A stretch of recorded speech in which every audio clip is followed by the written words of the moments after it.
नमस्ते जी, राधे राधे, जय श्री कृष्ण। कैसे हो आप लोग? उम्मीद करते हो आप लोग बहुत अच्छे होंगे। तो आज मैं एक लड़की का छोटा सा सहाना सुनाऊंगी, तो आप लोग ढेर सारा प्यार और सपोर्ट करना। तो चलिए देरी ना करते हुए शुरू करती हूँ।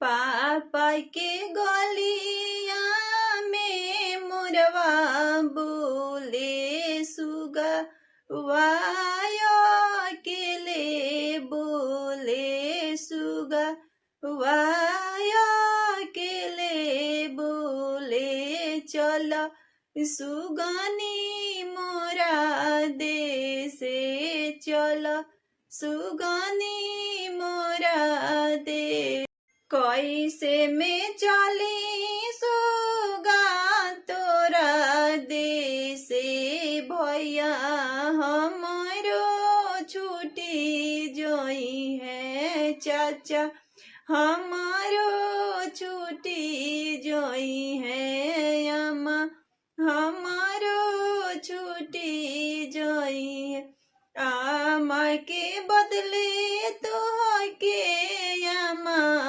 कैसे में चाली सुगा तोहरा देसे अम्मा हमारो छुट्टी जोई है पापा हमारो छुट्टी जोई है चाचा हमारो छुट्टी जोई है आमा के बदले धनी हो यामा देव अपन यामा भी सारी दी है अपन पापा भी सारी दी है अपन भैया भी सारी दी है।